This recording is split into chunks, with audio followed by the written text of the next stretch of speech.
Hujambo na karibu mtazamaji wa The World News katika kipindi hiki cha ulimwengu wa siasa. Uko nami Adam Hussein.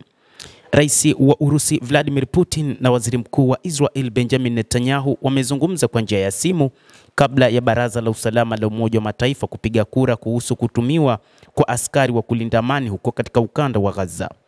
Ikulu ya Kremlin ilisema siku ya Jumamosi kwamba mabadilishano ya kina ya maoni yalifanyika kuhusu hali ya eneo la Mashariki ya Kati, ikiwa ni pamoja na maendeleo katika ukanda wa Gaza na katika muktadha wa kutekeleza makubaliano kusitisha mapigano na kubadilishana wafungwa. Viongozi hao pia walijadili mpango wa nyuklia wa Iran na hali ya Syria kulingana na taarifa iliyotolewa na ofisi ya Kremlin. Ofisi ya Netanyahu ilitoa taarifa fupi ikisema kwamba kiongozi huyo alijadili masuala ya kikanda na juu ya namna ya kuhakikisha amani na tawala katika eneo la Mashariki ya Kati. Mapema mwezi huu Marekani ilisambaza rasimu ya azimio la kuidhinisha kutumwa kwa kikosi cha kimataifa cha utulivu ISF huko Gaza kwa kipindi cha angalau miaka miwili na kutaka kuanzishwa kwa kile kinachoitwa bodi ya amani kama chombo cha utawala cha mpito katika ukanda wa Gaza.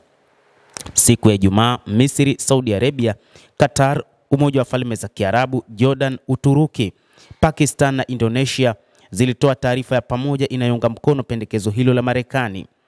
Hata hivyo, kutokana na mapungufu yaliyopo katika rasimu hiyo, Urusi iliwasilisha rasimu mbadala inayompa kazi Katibu Mkuu wa Umoja wa Mataifa kuandaa chaguzi za kutekeleza mpango wa amani wa Rais wa Marekani Donald Trump, jambo ambalo limeonekana ni kama vile Urusi imelipinga azimio la Rais wa Marekani Donald Trump la kusimamisha vita huko katika ukanda wa Gaza, katika kigezo kwamba rasimu hiyo haikuangalia juu ya kuanzishwa kwa taifa la Palestina, ambapo Urusi imeona vita katika eneo hilo havitaisha kutokana na kutotambuliwa kwa taifa la Palestina. Ujumbe wa Urusi ulikosoa rasimu hiyo ya Marekani kwa kukosa vyombo vya uangalizi na udhibiti juu ya nguvu ya utulivu na bila kutaja suluhisho la serikali mbili, ambapo ujumbe huo ulisema kwamba njia ya usawa tu na ya kujumuisha inaweza kuhakikisha amani. Rasimu zote mbili zinatarajiwa kupigiwa kura siku ya Jumatatu, ambapo rasimu itakayopita ndio itakayotumika kwa ajili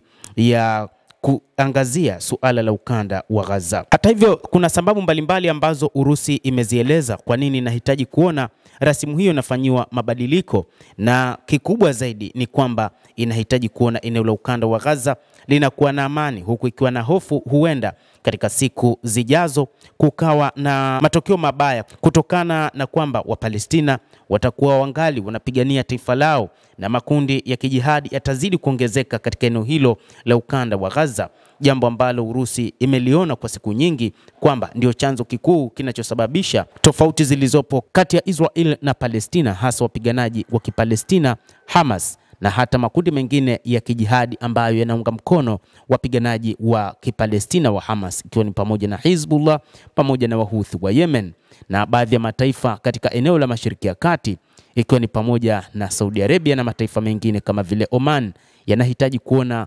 taifa la Palestina linatambulika kimataifa, na wanaamini kwamba kuondolewa kwa walowezi wa Kiyahudi waliopo katika maeneo mbalimbali hasa ukingo wa Magharibi wanaondolewa na kwamba Wapalestina wanaishi kwa amani wakiishi katika eneo la taifa lao. Endelea kutufuatilia, lakini usisahau kulike, usisahau kucomment, kadhalika na kusubscribe channel yetu hii ili upate habari hizi kwa mapana hapa The World News. Mimi ni Adam Hussein, endelea kuwa nasi wakati wote, endelea kutufuatilia uweze kufahamu ni nini kinajiri katika ulimwengu.